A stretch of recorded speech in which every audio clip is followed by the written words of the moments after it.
go yard.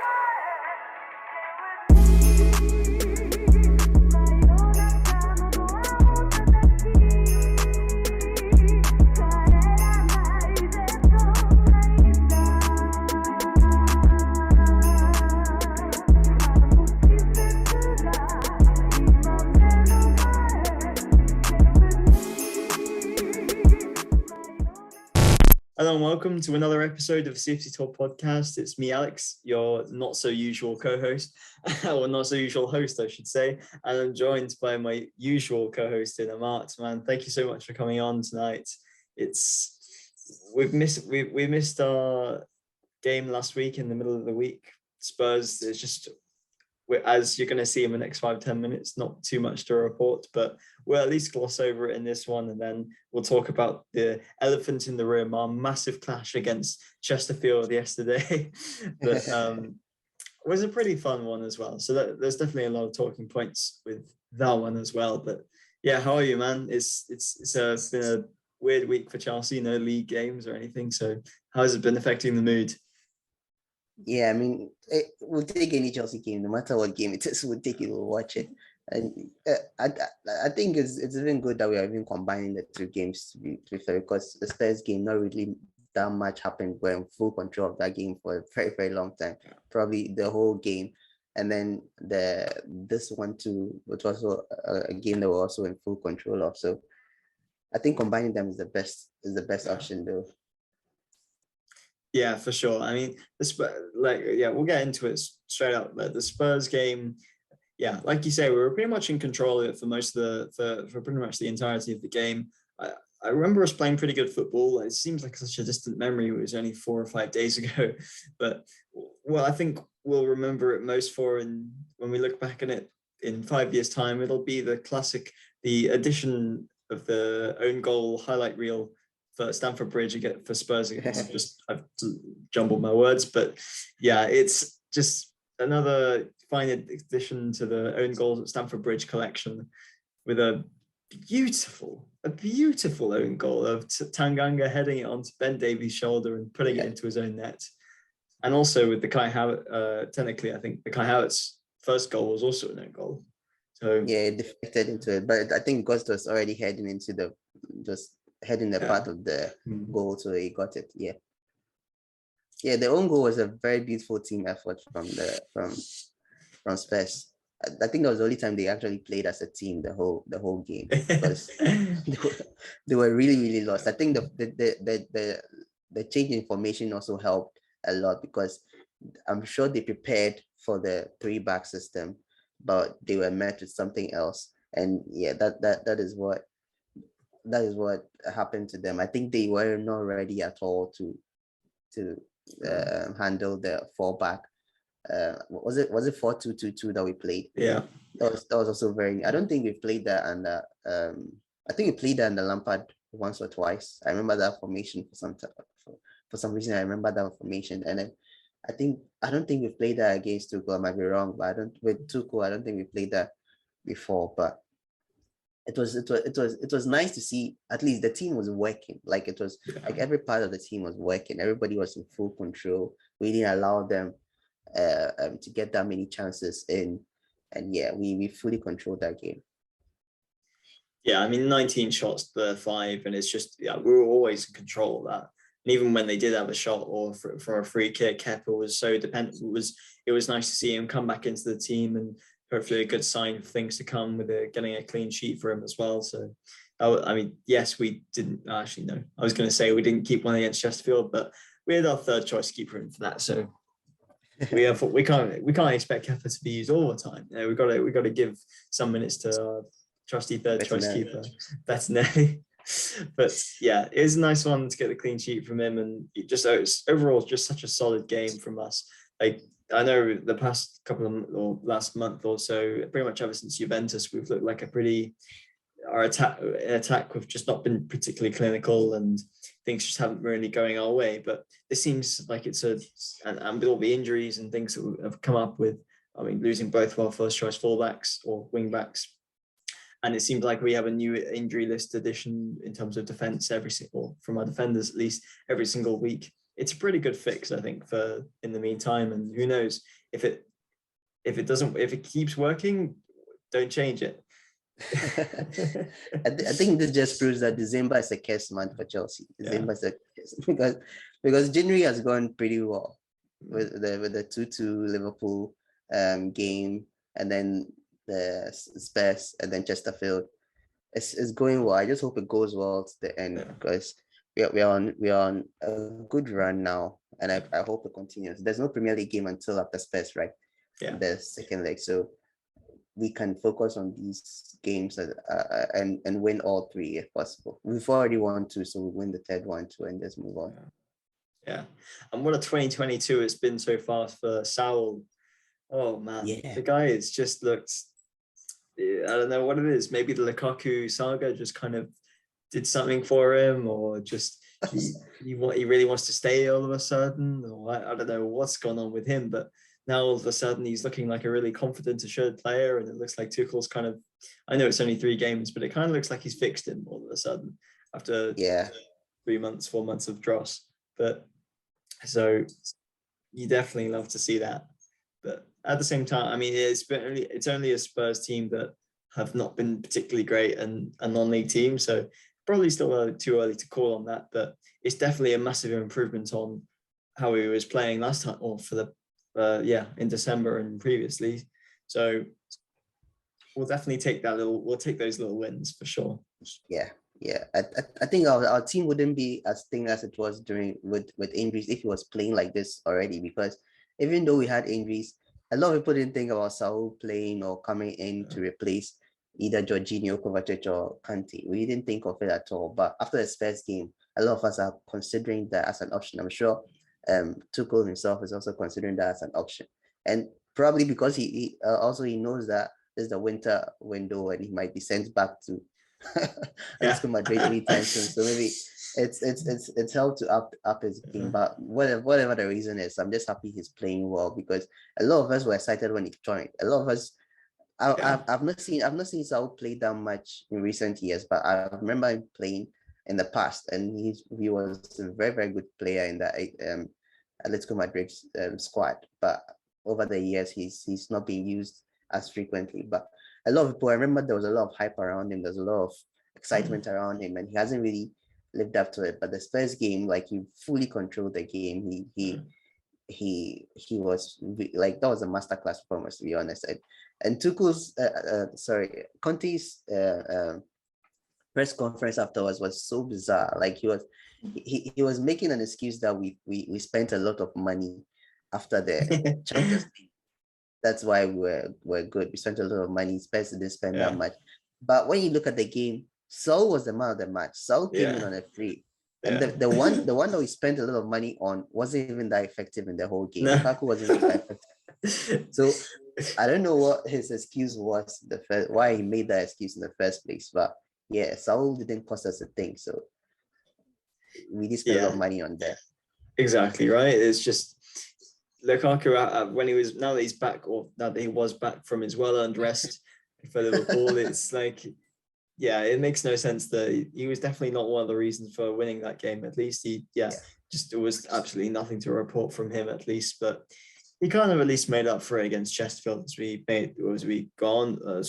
talk on, or get into that one. But at the same time, I kind of take that back, because he also missed about 3 or 4 chances in that game against the non-league opposition. So we're still not on good terms with him.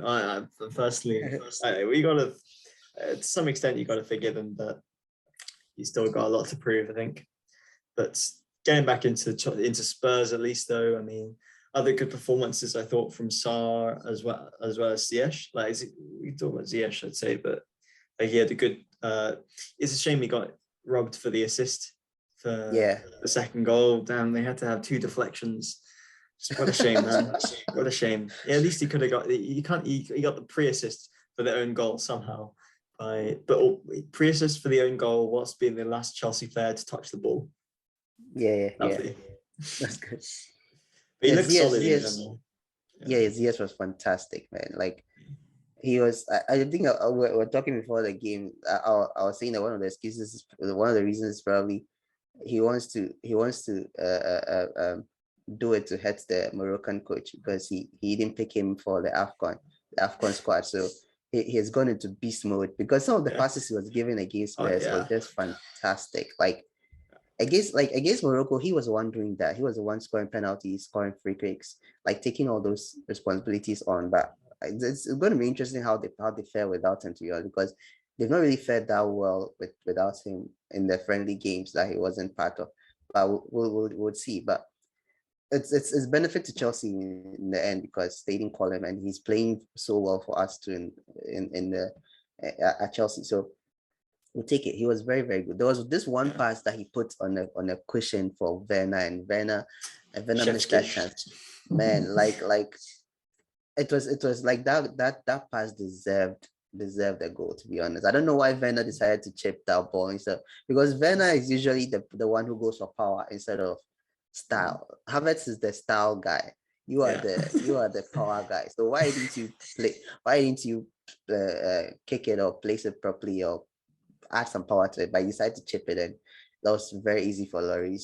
So yeah, you're not going to chip Lloris like that.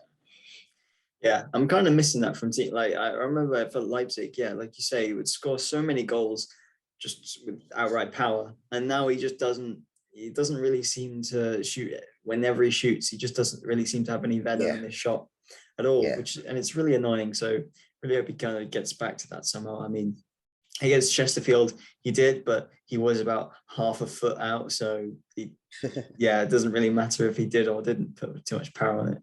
But yeah, just want to see a bit more from that. Something similar to how, in Mane, I think Mane got really annoyed in the first 5-10 minutes against Chelsea.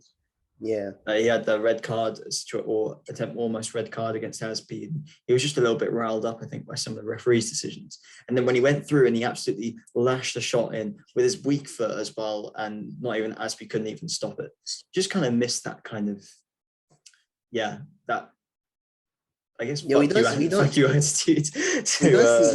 don't see it that much at Chelsea, to be honest. Like hardly do we add any power to our shots anymore, because I remember we used to do that a lot in the past, but nowadays it's not like players are going for flair, players are going for style placement over power. I don't really understand. It works for Havertz most of the times, to be honest. Havertz also wasn't that kind of guy who takes shots when he was at Leverkusen, but Werner was that kind of guy. Ziyech was that kind of guy. Lukaku was, but now all of them are not doing that. Like some of Ziyech's shots against Spurs was very, very weak. Some of his shots against Chesterfield was very, very weak. Like we know how good you are. We know how that left foot is. Like put in some power. Like is it because you're sitting on more money, so you are doesn't want to injure that left back foot, man. Yeah, I don't know. Like they don't want to risk it, but they were more risky in their previous teams, but this one, like, they don't add that much power to it, because Werner has a lot of power on that right foot. That right foot is a beast when he's on his day. But yeah, we didn't really see that much from him. Yeah, seems like the only players with. I mean, I remember Lukaku has scored a couple of bangers with his left foot this season. I think one against, was it Aston Villa? I think Aston Villa. Yeah. The one he skyrocketed into the net. Top corner. That was beautiful. Yeah. So Lukaku definitely does it. And I think Reece James has got to be the first person or second person that comes to mind. That Juventus volley. It's just as well. Yeah, his legs are about as big as my entire chest. So I think he can definitely do that. So yeah, he's got it in him. And Chilwell, I would say as well, he scored the great goal against Brentford. And yeah, so we have a couple, but it's just like the guys who are playing right now, like our flair players, just can't really. I mean, Mason, I think, can to some extent. He's not got. But I see, even with Mason nowadays, there's not enough power behind some of his shots. I don't know. Yeah. He's kind of more an accuracy person, I think.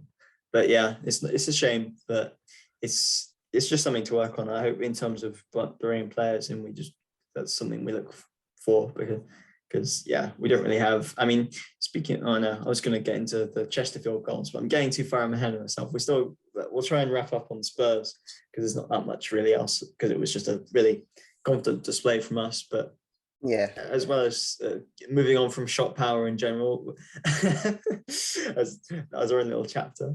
So I thought, I don't know if it's just me or Sa has looked really comfortable. Maybe he's not played amazing teams, but he's actually looked. Yeah, I mean, before when he's played in Carabao Cup games and looked a bit shaky, but he's been passing really well, I thought, about in Chesterfield as well. Yeah, I think it's probably the formation again. The formation is really helping players like Saul and Sa. I don't know, they play well with more support around them. I think with Sa especially, I think he's realized that there are players that are injured, there are players that cannot play regularly, and he was bought. He's not even on loan. He was bought as like a Chelsea player, so he has to start stepping up and playing very, very well. Like you said, he was also one of the best players or better players against Spurs, against Chesterfield too as well. I think Chesterfield he didn't have. I think with Spurs, Rudiger was next to him, right? Rudiger was next to him, and but with this, he didn't have Rudiger next to him. It was Christensen and was it Lewis Hall or something like that? Yeah, it was Christensen, him, and Lewis Hall as the three, and then left. Well, actually, it was Lewis Hall. Spoilers again for Chesterfield, but still. I think we played 4-back again, or do we? Yeah, you're right. It was Lewis Hall. Okay, it was three. It was Christensen, Sa, and Lewis Hall. Sa was the main. I forgot it was Hudson-Odoi at left wing back and not left wing. So Sa's. So that was a good performance. That was a very, very good performance. Very good. Yeah, it was funny. We'll move on to Chesterfield in a sec, actually, so never mind. But there's not much else I can really think of for Spurs. I mean, Kepa, nice to see, pretty dependable. Lukaku just not really much didn't really do much. Had like one chance that he didn't really take. And on to this week really with our second leg round 2 of our fight against Spurs. So looking forward to that, and we'll do a little bit of a preview of that later on, I think. So we'll move on into our battle against the mighty Chesterfield.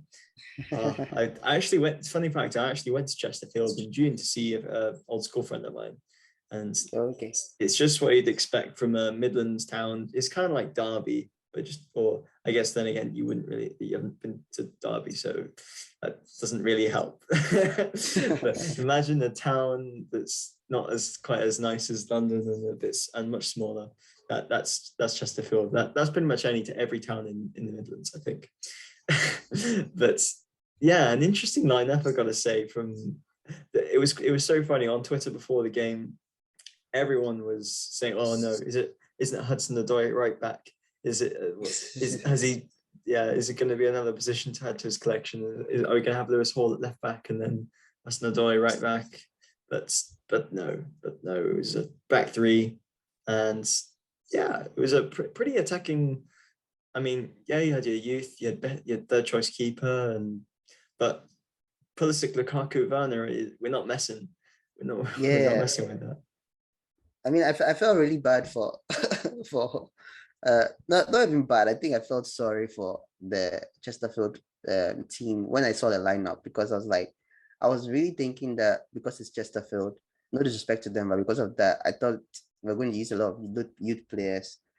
We used only one in the end, and then I think the others came in as subs.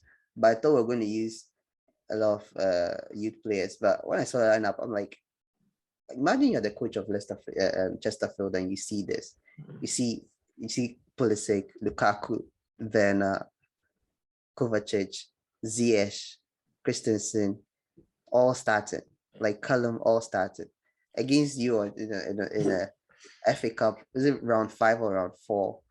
Round 3, first round. Round 3. Round Chelsea. 3, yeah. So round 3, and so it's crazy. And it was even I even felt more sorry for them in the second half when Havertz and who was it? RLC came on. Loftus-Cheek came on. I was like, stop. He's already dead. Stop. He's already dead. Stop. We're 4 goals up by then, and you bring on Havertz and Loftus-Cheek. We knew this game was something that we're going to win, but it's still Chelsea, and we don't know what what might happen. They might come in guns blazing, and I think they even performed well, but were too much for them. Were too much of an opposition for them. Yeah. But anything happened this FA Cup today. Nottingham Forest knocked out Arsenal, so we Yeah. really can't take this kind of things for this kind of games for No. granted. Yeah, it was a shame. I mean, on the bench there were like four with Lewis Baker, Xavier Simons, Harvey Vale, and Charlie Webster all on the bench, and it was a shame only two of them really came on because yeah, like you say, by the time we were 4 goals up, you don't need to be playing Ross Barkley. Is what I'm going to say. You don't need him on. What's the point? But still, I guess it's important to get confidence up, and yeah. But I was pretty happy to see that the guys like Lukaku, Pulisic, and Kovacic, they got their 45 minutes or 60 minutes or so, and then eventually got taken off. Because man, I thought today the main difference, it looked like seeing Kovacic go up against these non-league guys was just, I don't know about you, it just looked like it was like just this absolute pro coming up against amateurs. And like, he just carved through them at the entire team, really, Kovacic. Yeah. And it feels like we really missed him, and he just seems like he's exactly as good as he was before his injury in it. So yeah, it really is promising. It doesn't even feel like he went out. Yeah, like he doesn't even feel like he went out injured, to be fair. No. Because he's playing. I think he's really playing better, to be honest. He's playing better because he was good before he went on injury, but I think when he came back, especially that performance against Liverpool was just fantastic. Like I honestly don't like. I mean, he's been very, very good since he came back. So I don't remember whether he played against Spurs. Did he play against Spurs? I think he did. It was Saul Jorginho, and then I think Kovacic came on. He came from the bench also. No, he didn't even. No, he was fresh. He was completely fresh for this game. He didn't play at all against Spurs. Yeah. That probably explains why we had a completely fresh Kovacic to play against Chester. That's just not fair. It's not fair on these guys, man. He was so dominant today. I mean, that's the thing. Since he's come back from his injury, and to be fair, just the season in general, he's still classic Kovacic, still driving through midfield, dribbling, and just taking on everyone. But he's just in the final third, he's making the right decision and the right pass every time. And that's really why everyone is hyping him up so bad this year. Like sometimes forget that he has 4 Champions League trophies. We forget. Exactly. Yeah, it's crazy, man. Yeah, I forget that he's an incredibly successful player, and he's been around as well. I mean, yeah, Real Madrid, but also Inter Milan, and he only scores volleys, but he's our guy who only scores volleys, so we back him. But yeah, it was pretty solid. I think it's enough time hyping up Kova, but it was fantastic today, I thought. Other guys, I mean, we can pretty much go through the goals, really.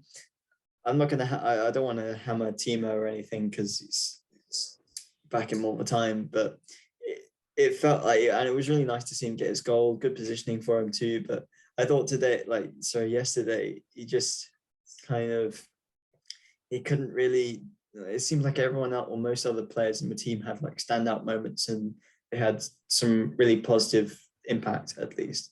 Timo, I just thought kind of felt like a bit of a passenger.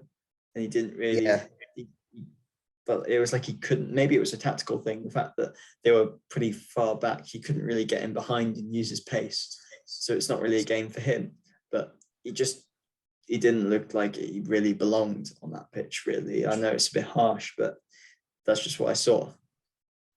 Yeah, I mean, he was struggling a lot. Like that goal came early, right? I think Timo's positioning is very good. It's very, very good. Like I think he has the best positioning out of all our attackers, but sometimes reading that offside line is what worries him. He's too quick for that line sometimes, and it gets to him. But yeah, I totally agree with you. It wasn't for the goal. Like he would be missing throughout that first half, and some of his passes weren't going through. Some of his attempts were, even the whole game, his attempts were not going through, and passes were not going through, and. Yeah, I think apart from the second half where he gave Havertz that assist, that ended up being an offside in the end. nothing really from him. And to be fair, like there are a couple of players that would say that they were passengers in the first half. Like Pulisic was one, we didn't see much of him in the first half. Lukaku too was one. He also scored a goal, but he was also really lost. Missed. Yeah, missed so many chances in that first half. So many, like there were chances that were put on the plate for him, and he just squandered it. And then Venat was also one of them. I think, yesterday wasn't really their game. Although they scored, the two of them scored, they were on the score sheet. It wasn't the best game for them, to be honest. And I'm hoping to see more from Venat, because I feel like this is the time that he can really prove himself, especially after the whole Lukaku thing that went up. I feel like this is the time that he can really prove himself and justify his inclusion in the team. But yeah, these tap-ins, you're always going to get Venat to score tap-ins like that, because his positioning is very, very good. He's always in the right place at the right time. But putting those chances in the back of the net is where the problem is, and the problem has always been. And speaking of putting him back in the net, Hudson-Odoi with the finish of the night, thought like it looked a bit, it felt a bit weird. He took on the guy, you cut inside, and then the defender just kind of said, "Okay, good do luck. What you want. do what you want, mate. Good. Have a good try. See because if he you paused. score." He paused. Like he looked Yeah. at the goal. He paused and then took the shot. Yeah, So exactly. He had all the time all the time he wanted on that shot. Yeah, it was that was funny how he looked up, paused, and he was like, "Oh, no one's around me. No one's trying to block my shot. I'll try and shoot. Let me try." And it's lovely from him to get it. Like, it was a nice finish as well, going side netting as well. It's the thing that we kind of, I think it's always been there with Hudson-Odoi, but because we've had issues with being clinical and he's been getting more minutes to left wing, it's people are starting to then poor decision making moments. It's like people have been starting to hammer him a bit more for is like not being able to say finish like amazingly or put it in the top corner or side netting every single time. So that's, if I was going to ask for anything against Chesterfield, it would have been a clinical Hudson-Odoi goal, not just a tap in or something. So that was lovely to see from him. And yeah, fingers crossed. He definitely proved his case ahead of Timo at least, and probably Pulisic as well today. I mean, Pulisic won the pen, but like you say, he didn't really, not really much happening for him. I think Pulisic came alive more in the second half than the first half. Yeah, I remember him taking on more players. I don't really remember him having any shots or anything, but at least he had more threat, at least, which is all right. But yeah, I mean, then third goal, Lukaku gets it, or at least gets one of his chances through a brilliant little run from Lewis Hall, who started driving through the pitch and then lost it, but then showed some really nice determination to win the ball off, in there, deep in their third, and puts a really nice cross in. So you can definitely see where all the shouts for no Digne for me, no Emerson for me, please put in Lewis Hall instead of Alonso. So you can definitely I can understand from some view why left wing back shouts are kind of starting for him. I mean, there are always people like me and you and other people who always believe in the youth. So whenever we see a youth player doing well, we always want him to be involved more. But apart from the fact that yesterday he was fantastic, he was very, very good. Like, I don't think he put a foot wrong in the whole. I felt like yesterday he deserved the goal. That goal that came from Christensen, you could see how disappointed he was when that ball didn't go in, because he took the shot and then the keeper made the save, and then it came on Christensen, and Christensen headed chipped that ball. Yeah. But yeah, you could see he was very disappointed. I felt like he deserved the goal on his debut, but he was very, very good. He got an assist. And I think even with Christensen's shot or goal, I think he would get an assist for that, wouldn't he? Yeah. So I think so. Yeah. So So he was good. So I understand why people are saying that, but let's be real, man. He's very, very young. He's 17. He's the youngest player to ever start for Chelsea in the FA Cup. He's the youngest. Yeah. So he's very, very young. And even the game, he got cramps in the end. Remember, he fell and they treated him. So we need to take time with him. We need to take time with him. We can't really depend on him just yet. He needs to mature. He needs to grow. All these youth players also got chance and they grew, they matured and they grew. No one was just thrown into it just like that. Like they all took their time and they I think apart from Hudson and then Billy has now gone on loan, but apart from Hudson, no one, like all the other youth players around him went on loans at some point and came back to Chelsea and performed. So I'm not saying that he needs to go on loan to perform, but he needs to develop. He needs to develop, get more experience before he can come in as a left wing back support. Right now, I think it's too early for him. He can be there for these kind of games. And the interview that he had, I think they said this is the fifth level he has played at this season, because he started from he has played different levels this season. That shows how much of an improvement he has made in his gameplay. So if he's doing that at 17 years, I don't doubt that he'll grow even quicker. Yeah. So we just need to we don't need to jump the gun now and just give it to him. Take the time and we'll make him we're gonna get loads of posters from no, but yeah, it's I love his versatility, I think, as well. Like, it is early days. I'm not saying I'll make him bench Rudiger already for him at left centre back, but it's weird right now. We're just in such a sticky situation where we don't really have any other left centre backs in the club, so he gets the nod there if say Sarr is already playing. So it is nice that he can play at left centre back, he can play at left wing back, or he can play at central midfield in his natural position.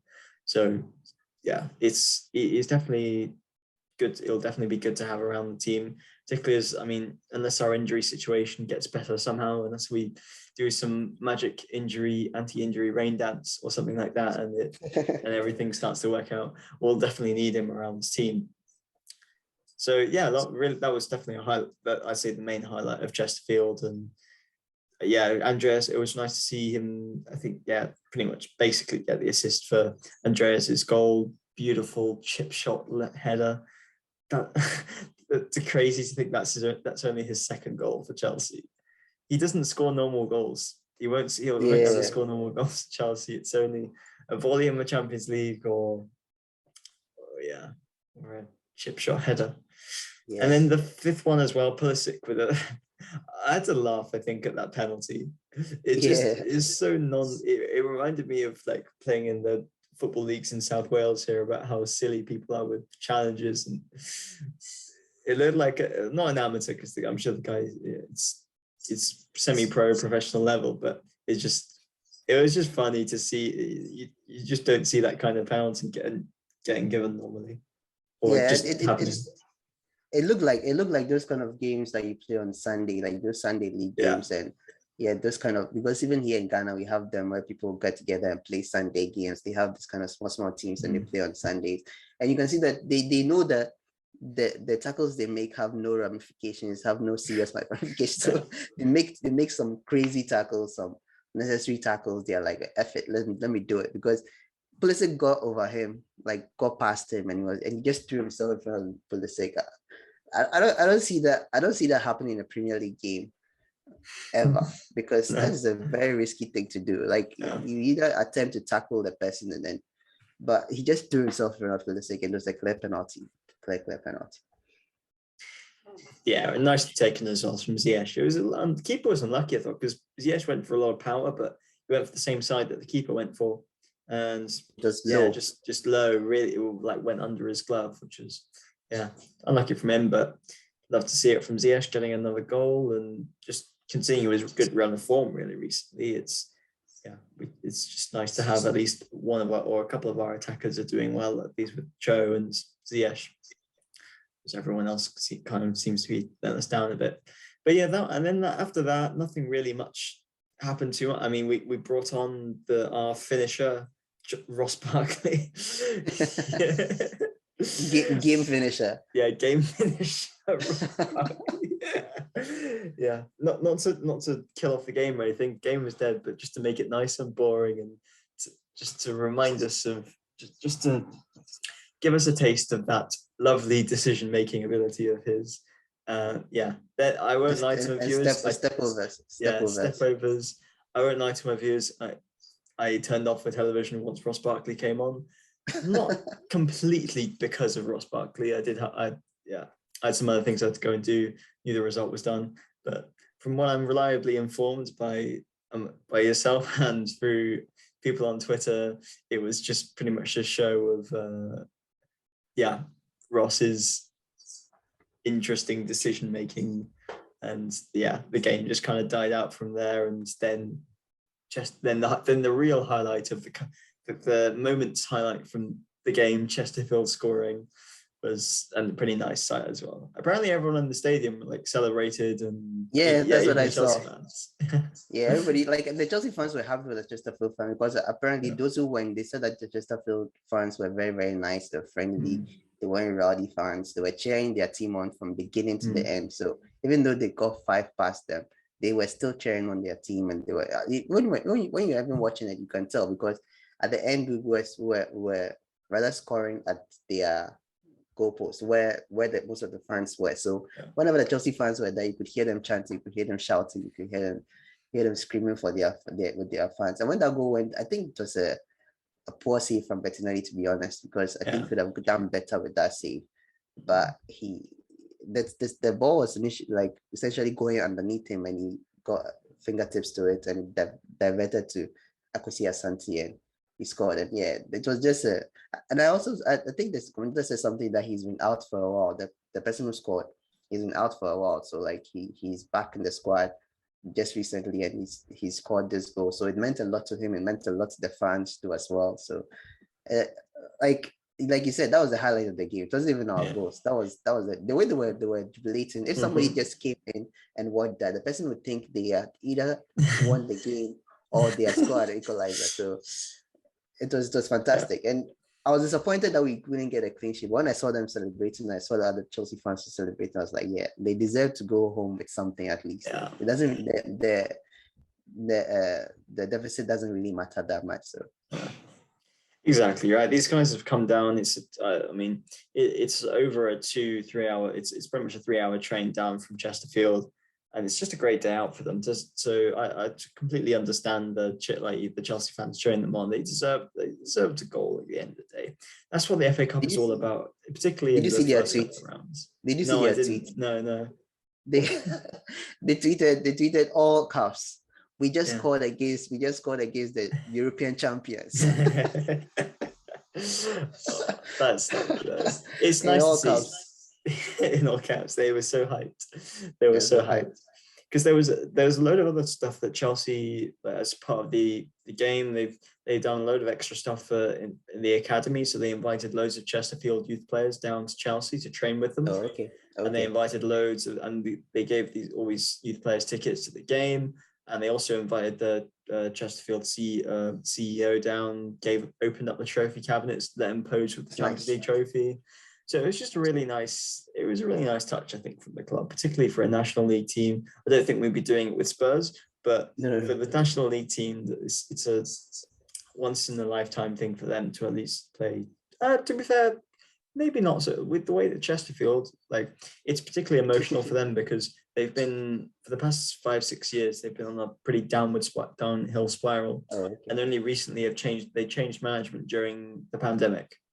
And they've now, with their new manager, they've been on the up. So you never know, we might be seeing a bit more of them in the future years. But so that's why I say it's not necessarily once in a lifetime, but you don't play Chelsea often, and you don't play the European champions often, so it's nice. When you said the thing about not doing it to Spurs, I don't know, that this image just came in my head of Kane and Son getting invited to the bridge and going to Amarteifio and posing with the Champions League. Was the Champions League trophy, like all their big stars and big names, and Levy also coming to Stamford Bridge and posing with the Champions League. That would be so hilarious. Would pay, If we worst case we let Lukaku go to Spurs, in exchange I want to see them. They have to come up and get their picture, just for the memes alone. But I think that's pretty much wraps up Chesterfield. It was just a nice day out for all parties, really. Chesterfield got their goal. We got to see our youth play. We got a great result. We scored 5 goals. and then Ross Barkley came on and we got to see him. So I go back too much. I love you, Ross, secretly, but yeah, it's Ross is going to see this and come after you. Yeah, You're the one. You're the one living in England. I'm not, so yeah, he's going to come after you. I'm locking my doors. But, but yeah, one thing I did want to ask you actually was so Sal. We've seen a couple of good performances from him. Do you think if he I know it's a non-league team and Tottenham, not to be confused, but would you, if Sal continues playing this way towards the end of the season, say he plays great or plays this, like keeps putting in 7 out of 10s, 8 out of 10s, would you pay 30 million and buy him or not? No, I won't. Yeah. You see, the thing is, unless his performance improves drastically, like this game is a very good performance, but like you said, it's just against Chesterfield and Spurs. But although Spurs is also like a tough opponent, to be honest, but like that game we were in full control. He was also one of the reasons why we were in full control. But nah, man, I don't think 30 million is a lot. 30 million is a lot because you have to consider the fact that Atletico Madrid were not even using him before he came to us. Yeah. They were not using him, so we can't let them profit over a player that they're not using that much like that. We can't. I don't think it's a thing that Marina would do. 30 million is a lot.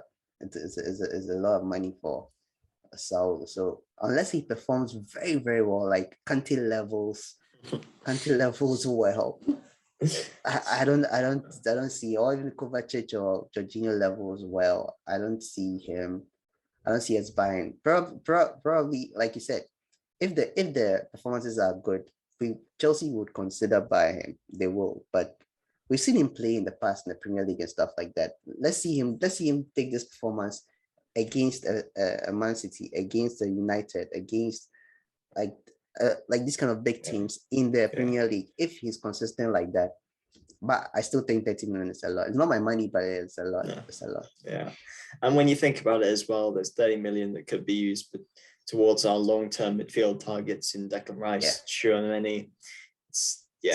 When I think at first I thought, oh, it sounds like a bit of a possibility if he keeps it up, but we just have guys that we're looking at who are much younger than him that are playing as well as probably much better than him, and we just we're on to bigger players at the end of the day. But it would be nice at least. It's nice to see him at least benefit from. I don't know if you can call it Tuchel tax, but no, it's not Tuchel tax. It's the opposite of Tuchel. I don't know. I don't know, boost or something like that. But everyone seems to get better when they play under Thomas Tuchel. So that's. But I do hope he gets to win something before he goes. Like Saul gets to win something before he goes back to Atletico Madrid. For the memes at least. As well for the. Yeah, it would be nice for him as well. Because they've gotten so close twice. They've gotten too close twice to win the Champions League, and they haven't won that. I'm not saying we win the Champions League, but at least like we have the Club World Cup there. He can win that. Was he around for the Super Cup? I don't think he was around for the Super Cup. No, I don't think so. Yeah, so winning the trophies like FA Cup, Carabao, Premier League. I don't think he'll win the Premier League, but the other trophies, at least win something before he goes. If he goes. Yeah, for sure. I think it would be like he was so happy to join Chelsea. He put us out so much PR. So I think he deserves a good jokes aside, he does deserve some rewards, I think, for taking a risk at least. And it has been nice to have him around the team and filling that gap. But at the same time, I do want he'd have to be, like you say, he'd have to be something really, he had to play extremely special performances to make us reconsider him compared to Gilmore or by Rice or Tchouaméni. So and we still have Gallagher on loan. Exactly right. When there's no way. To be fair, I imagine Gallagher will probably come in and replace one of the front three, but at the same time, he's played in midfield as well. So it's also a midfield option. Yeah. So it's just no person to think about really. But I think that was my little just brain tingler for the end of Chesterfield, but I couldn't really think there's much else to kind of talk about in that. And as a result, I think we'll probably just look ahead to Spurs. And, well, there's not much, I'm not going to beat around the bush here. I don't think Tuchel's actually, there must be some kind of press block or something like that, because there's been no team news, to my knowledge, on Spurs. We are recording on a Sunday night, the game's on Wednesday, so team news is a little bit sparse, but yeah, so not really sure on, I mean, if you're Tuchel, do you think you're going to risk some more of the youth players, or you're going to go for the FIFA stat pat on the best FIFA lineup possible with Pulisic, Lukaku, Werner up top? I mean, use your best, because 2-0 is still is not enough to bank on the youth players like that. You might get really disappointed. I don't want him to be second, like making last minute changes and stuff like that after the youth haven't really done well. I'm not saying they will not do well, but like, we don't have to really bank on them like defending this 2-goal lead and possibly adding more to it. Let's put our best team out there, because Spurs are definitely going to put their best team out there. They did that for the first leg, so we also have to do that for the second leg, and we are playing at their home too, which makes it very more like much more difficult. If anything, we could have used more youth in the first leg than the second leg. The second leg is not a stadium; we need players who are more experienced with playing in away stadium, like intimidating away stadiums like this. Because the Spurs stadium, the way it's built now, is a bit more intimidating than first. Whereas the previous stadium was like more open. Even though it was big, it was more open, and the fans weren't as loud as it is now. And now they are more, and it's more closed. And you really need to have some kind of mentality to be able to play in those games. And we have to really go there and win. You have to win it if you want to go on and win the thing. Having said that, we're still unbeaten, I think, against Spurs at that stadium. Touch wood. Now that I've jinxed it, man. I'm sorry. I didn't think that through. I've jinxed it. Come for me. You can come for me in the comments when if we lose against Spurs, because I think we've played there 3 times for now, and you won all. We won. I think we might have drawn. Oh no, the cup game last year where Mace missed a penalty. Was it there? I think it was there. I think it was at Stamford Bridge. Was it? When Mount missed the penalty? Was it the one that Mount missed the penalty? I would just have a look. We're very well informed on the CFCTALK podcast.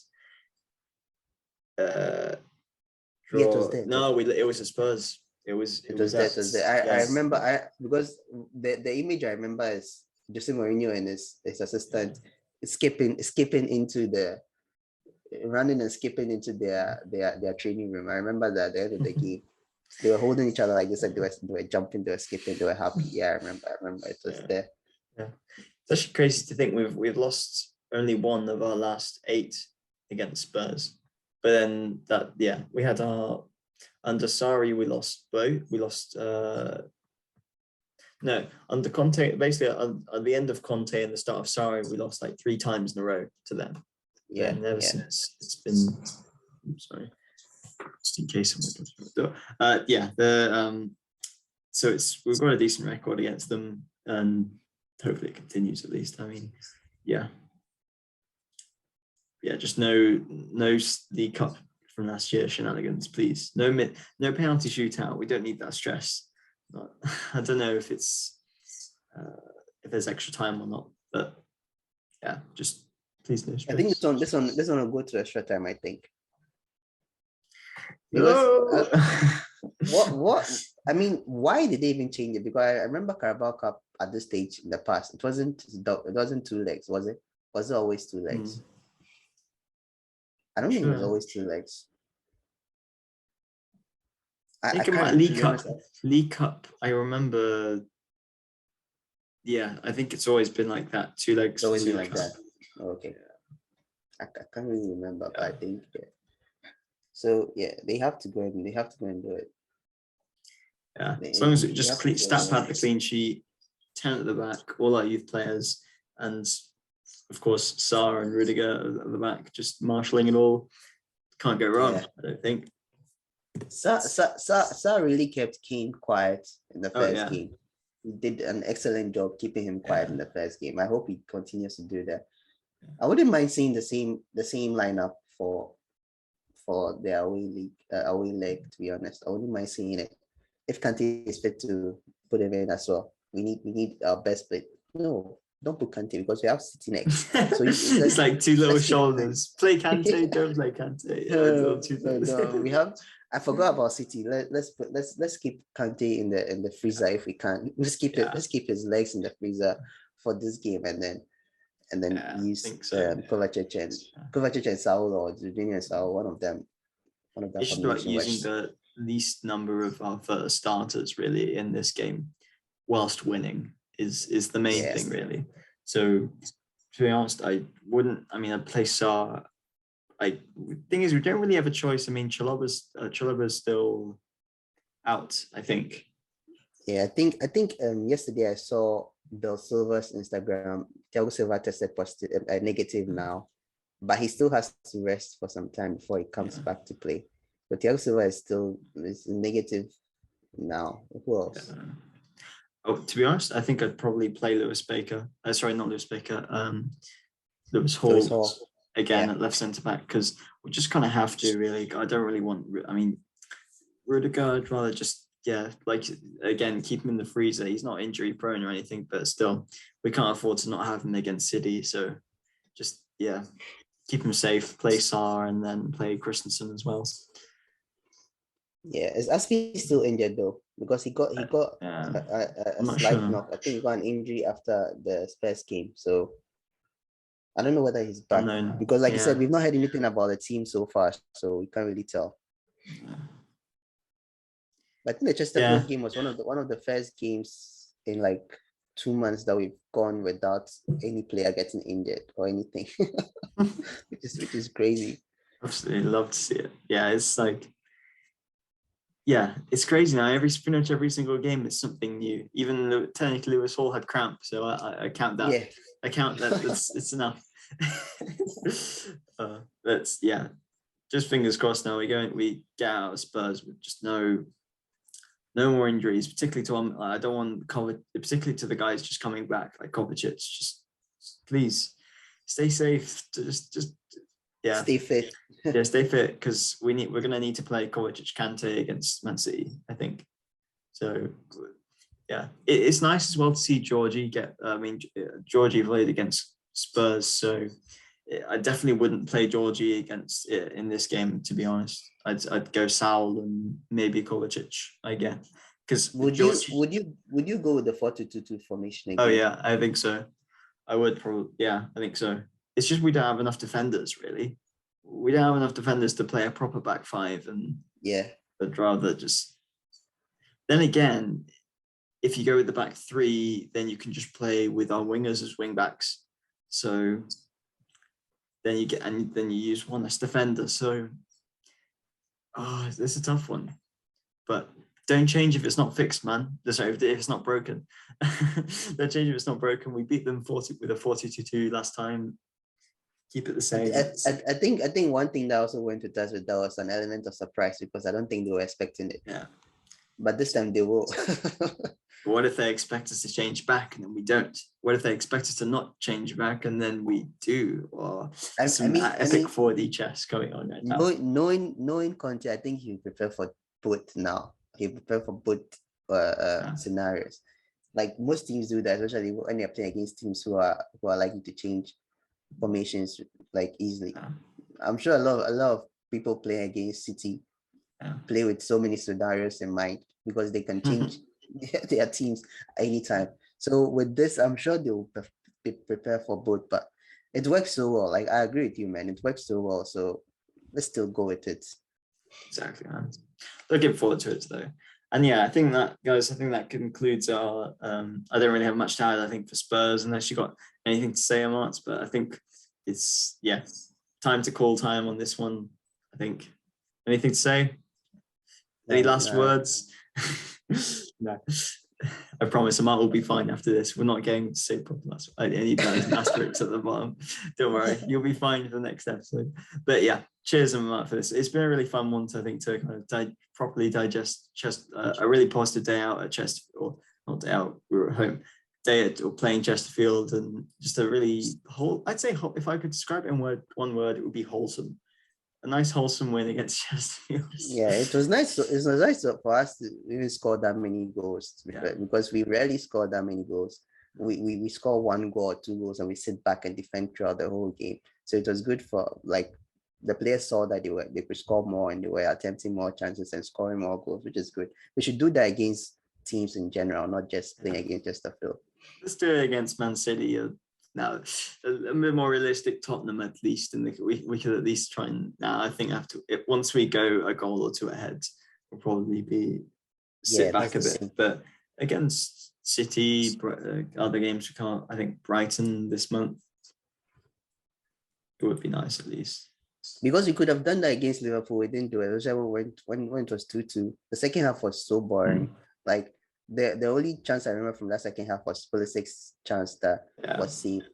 But, like, again, we just sat back and we're okay with the draw, which I don't understand why sometimes we go into those tactics. Even some of the changes he made in the second half just proved that he wanted to sit back and defend. So I don't want us to be continuing doing that. If we can go for it and score more goals, let's score more goals and kill the game early. Yeah, 100%. I really hope we go. Yeah, just exactly get it done early and just coast. Bring on Ross Barkley and let the game, and we kill the game. Easy. But yeah, cheers, Amar, and thank you very much, listeners, for getting to the end. If you have, really appreciate your support as always on the pod, and make sure that you're following us on our Twitter pages, our Instagram pages. We're always posting out new graphics and team news for the next game, so definitely be sure to check them out. And yeah, thank you very much for watching, and we'll catch you in the next episode where we'll probably do a combined review, or we'll probably review the Man City game. This has been on the weekend, so we'll have a combined review of the Spurs second leg. Hopefully it's not too eventful, and also the Man City game. Yeah, until then though, have a good one, stay safe, and we'll see you in the next episode. Goodbye. Bye.